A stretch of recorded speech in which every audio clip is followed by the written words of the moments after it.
ছবিতে যাকে দেখছেন তাকে আপনি চিনতে পারছেন? চিনি অবশ্যই। শফিকুর রহমান কিরণ হয়তো জামাতে দাঁড়াইছে। আগামী 12 তারিখের নির্বাচনে শরীয়তপুর 2 আসনে কোন দলের প্রার্থী সবচেয়ে বেশি এগিয়ে আছে? আজকে আমরা 2 আসনের কিছু ভোটারদেরকে জিজ্ঞাসা করব এবং তাদের তথ্য অনুযায়ী আমরা সেটা জানার চেষ্টা করব। আমরা তথ্য বের করার জন্য মানুষদেরকে এমন প্রশ্ন করব না যে আপনি কাকে ভোট দিবেন, কারণ এটা একটা বিভ্রান্তিকর প্রশ্ন। আর অনেক সময় দেখা যায় এই প্রশ্নের উত্তর দেওয়ার কারণে সাধারণ মানুষদেরকে নানান ধরনের বিপদের সম্মুখীন হতে হয়। তো সেজন্য আমরা একটু অন্য পন্থা অবলম্বন করব, অন্যভাবে আমরা যাচাই বাছাই করব যে কোন দলের প্রার্থী সবচেয়ে বেশি এগিয়ে আসে। আসুন ভিডিও শুরু করি।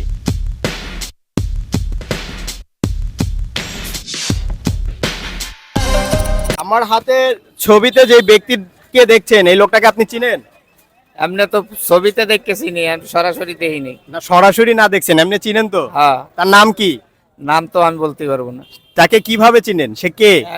এমনি তো হয়তো জামাতে দাঁড়াইছে। জামাতে দাঁড়াইছে। আচ্ছা, পরের জন? এও তো দানিশ শেষে দাঁড়াইছে। ধানের শেষে। তার নাম বলতে পারেন? হ্যাঁ, এর নাম হইছে ওই যে কি জানি কয়। মনে করিয়ে দেব। হ্যাঁ, তার নাম কিরণ। সে কোন দলের? বিএমপি দানিশ। ছবিতে থাকা এই ব্যক্তিকে আপনি চিনেন? চিনি অবশ্যই। কে এই লোক? আমার নামটা সঠিক জানা নাই তো। তিনি কে? নাম না বলতে পারেন, অন্য কিভাবে চিনেন? চিনি আমি, এই যে ভোটে দাঁড়াইছে, কোন দল থেকে? এই যে ইসলামী ইয়ার থেকে। মনে করেন মনে করে বলেন। দাঁড়িপাল্লায়। দাড়িপাল্লা, জামাত ইসলাম থেকে। আচ্ছা, ঠিক আছে, নামটা মনে নাই। আচ্ছা, এইটাকে, তার নাম বলতে পারেন? অবশ্যই। তার নাম কি? এর নাম তো সবাই জানে। আপনি বলেন। এর নাম কি আবার না জানা যায়? বলেন নামটা। তারেক রহমান। আচ্ছা, না, তার নাম হচ্ছে কিরণ। তিনি কোন দলের প্রার্থী? হ্যাঁ ভাই, কোন দলের প্রার্থী? জানিস। ঠিক আছে, আসলে দুইজনের নামের একজনের নামও সঠিকভাবে বলতে পারে নাই। ভাই, একটু কথা বলি। আপনি ছবিতে থাকা এই লোকটাকে চিনেন? জি চিনি। তার নাম কি? ডাক্তার কি শফিকুর, ডাক্তার কি আর কি জানি আর কি। আচ্ছা, লাস্টে বকাউল আছে। আচ্ছা, সে কোন দলের প্রার্থী? দাঁড়িপাল্লা যে জামাতের প্রার্থী। জামাতের প্রার্থী। আচ্ছা, পরের জন কে? এটা কে? আলহাজ শফিকুর রহমান কিরণ, যার নাম আর কি সোনার কিরণ নামে নৈরাতে আর কি সবাই চিনে। নৈরার মানুষ সোনার কিরণ নামে চিনে। সে কোন দলের প্রার্থী?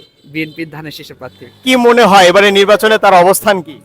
হ্যাঁ, আলহামদুলিল্লাহ খুব ভালো আর কি মনে হচ্ছে, কারণ আমি আর কি যতটুকু জানি আর কি তাকে, সে নির্বাচনের বাইরে যাও যা আমাদের দেশগ্রামে উনি নিজের ফান্ড থেকে অনেক টাকা মসজিদ, মাদ্রাসা, এতিমখানায় কিন্তু এটা আর কি দান করছে। এটা আমি আর কি যতটুকু আর কি জানি আর কি। ঠিক আছে ভাইয়া, ধন্যবাদ আপনাকে। তো আমরা আরো কিছু মানুষদেরকে জিজ্ঞাসা করবো। আসুন, আমার হাতে যে ছবিটা দেখছেন এই লোকটাকে আপনি চিনেন? ডাক্তার বকর। এই ছবির লোকটাকে চিনেন? এর নাম কিরণ সাহেব। ভাই, একটু কথা বলতাম। আমার হাতে থাকা এই ব্যক্তিকে চিনেন? ব্যক্তিকে চেনা চেনা লাগতেছে, কিন্তু নামটা আমার সঠিক মনে হইতেছে না। আচ্ছা, চেনা চেনা লাগতেছে, চিনতে পারতেছেন না? কোন জায়গায় ছবি বা ব্যানার, ফেস্টুন কোথাও দেখেন নাই? সঠিক মনে করতে পারতেছি না। আচ্ছা, এই লোকটাকে চিনেন? আপনার বাড়ি কি নড়িয়াতে?